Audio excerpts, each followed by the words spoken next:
Advanced Heroquest. Monster cards. Hobgoblins. The whole aim is to keep the populace alarmed, and hence clamorous to be led to safety by menacing it with an endless series of hobgoblins. All of them imaginary. With the release of the new, seemingly 1980s Citadel Miniatures Tolkien-inspired Auric Kruleboyz range for Warhammer Age of Sigmar, we now have a whole new set of Hobgoblin sculpts that sit very much in the same aesthetic space as the original designs of the old Hobgoblin models that were available both preceding and during Warhammer Fantasy Battle 3rd Edition, the edition during which Advanced Heroquest was released. With easy access to such fine throwback miniatures at our fingertips, and especially with the release of the new starter sets, and with our own club's adventurers about to enter a Chaos Dwarf Hellforge in the Palazzo del Vonto in Tabaro, it seemed like a good time to create some rules for Hobgoblins in Advanced Heroquest. There were never any rules released for Hobgoblins in Advanced Heroquest, as far as I'm aware, but they most certainly had rules in the 3rd edition Warhammer Armies book as mercenary allies. As mentioned, the new models seem to nail the original aesthetic of the core troops pretty much on the head, and so it was with these models, coupled with their 3rd edition stats, that I felt it was most appropriate to generate their Advanced Heroquest stats from. I chose 3rd edition so as to keep them in line with the other monster entries in the core Advanced Heroquest book and her supplements, which too had their stats derived from their Fantasy Battle incarnations in 3rd edition. Obviously, it is possible to generate stats from other editions, but this has the potential to either underpower or overpower units, unless you go in with a fine-tooth comb and do over every monster. This didn't really appeal, and I don't want to rewrite the game. There are people out there who have done that, and that's fine. I, on the other hand, am happy with it as it is, warts and all, apart from a few tweaks. So, anyway, we have decided to use 3rd edition for monster stats generation. This just keeps everything on the same footing. All that said, truth be told, it is probably simply an arbitrary line in the sand to draw, and of no great significance. But still, it's good to set parameters to projects, in my opinion. Anyway, with the Hobgoblin models, I have produced 3 monster stat cards that are available for anyone to both download and use. I think I'll be also making cards for all the existing monsters in Advanced Heroquest as we progress from here on in, as well as expanding the line with other miniatures that do not have stats in Advanced Heroquest, should they happen to crop up in our ongoing narrative. These kind of reference cards are very useful to GMs. You can simply pull out the cards you need for a game, rather than rifling through the rulebooks, old white dwarfs, and sheets for stats. As ever, the goal is to streamline and make the playing experience as smooth as possible. Anyway, the 3 monster entries I have made are these: the Hobgoblin Mongol Renegade Warrior, a sentry, and also a champion. I began with the standard warrior to give myself a baseline to work from. This is the process I went through. The 2 easiest stats to convert over from their original Warhammer Fantasy stats are Bravery, which equals Leadership, and Intelligence, which equals Intelligence. In this case, 7 and 6, respectively. To generate the Wounds characteristic, you simply add 2 to the Warhammer Fantasy Battle profile, and thus, this gave us 3. Next up, I calculated the speed. This is done by adding the movement characteristic to the initiative. Some races also get a bonus to this stat, for example the Skaven, but for orcs and goblins and their ilk, it is simply these 2 values added together. This gave us 7. But because they wear light armor, it went down to 6. To calculate the toughness, you add 2 to the original characteristic and then add bonuses for shields and armor as per the Advanced Heroquest rules for equipment.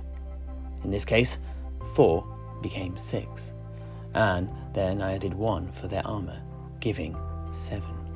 Next up is strength. To generate this, you usually add 2 to the original characteristic, but by comparing the goblin monster stat lines we already have for the goblin races in Advanced Heroquest, it appeared that only a +1 was added, possibly to reflect their weedy natures. Anyway, this means that hobgoblins too only get a strength value of 4. To calculate bow skill, you simply add 2 to the original Warhammer characteristic, giving us 4 for the hobgoblins. And finally, weapon skill. This is simply calculated by adding 3 to the stat value, giving us 6 for hobgoblins. The points value for a hobgoblin with armor comes at 7 in Warhammer Fantasy Battles 3rd edition. This puts them in the 1 points value bracket for Advanced Heroquest. As far as I can tell, models with a points value between 0 and 3 are half a point in Advanced Heroquest. Models with 3 or more, up to 8, are 1 point, and then models with 8 or more points, up to 10, are at 2 points, and so on. The points value brackets are still a bit of a work in progress though, to be honest, as I accumulate more data. Using the precedent set out in the Advanced Heroquest rulebook for Skaven sentries, I, likewise, followed their lead and simply added 1 stat point to their bow skill and 1 to their speed to create a hobgoblin sentry, and I increased the points value by 1 as well. To represent the sentries, I intend to use either a musician or a standard bearer model, by the way.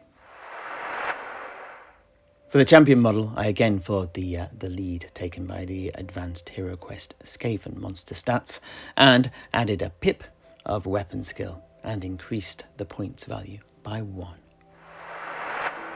Keen-eyed amongst you may have noticed stats for a level 5 Mongol Renegade Hero champion and ask why I didn't use these characteristics for my champion. The reason is this. In Warhammer Fantasy Battle, he costs a whopping 37 points, and his stat increases earn this price tag. In a skirmish setting like Advanced Heroquest, it would turn him into a proper hero villain, as opposed to a mere mid-level hero. Thus, he is not included in this set of cards. However, watch this space. What weapons a monster uses, cross-reference with their strength, affects the amount of damage dice that they have. The goblin models have daggers, which, with their strength of 4, only causes a single point of damage. So, to give them a little bit more bite, I gave their weapons a new special rule to represent their backstabbing nature. Their slitter weapons cause criticals on 11s and 12s to hit and to wound, as opposed to only 12s. But they still only fumble on a normal 1. The champion has a sword version of this weapon, which, by the way, causes 2 damage. That said, they are still pretty weak in close combat, but to be honest, their forte is in throwing stuff. Not that you'd know it from their ballistic skill though. Anyway, each goblin is armed with a sulfuric scrap grenade, gifted to them by their Chaos Dwarf allies. In Age of Sigmar, this has an 8-inch reach, and so I gave it an 8 square reach and 4 damage in Advanced Heroquest. I chose not to give it any sort of area effect though, as this would be too powerful in such close confines.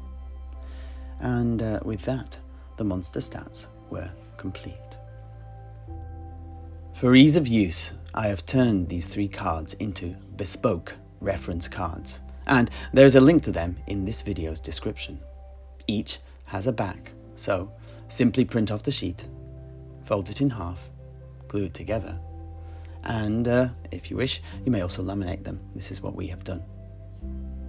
I think I'm going to do this for all the monsters in the original game too now, for my own ease of use.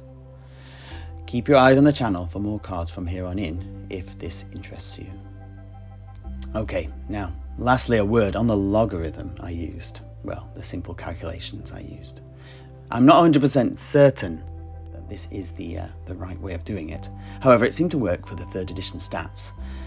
However, if you are using stats from a different edition, as I mentioned, it may well not work. I know there are different fan-made versions of Advanced Heroquest that have rebalanced and revised everything from rules to monsters, and so these Hobgoblin stats may need a little tweaking to fit in with those versions of the game. Although they also may not, as they are not in any way overpowered in my opinion. Simply a little interesting bit of fodder for your heroes to try and take down. Watch out for those grenades though, that's the trick.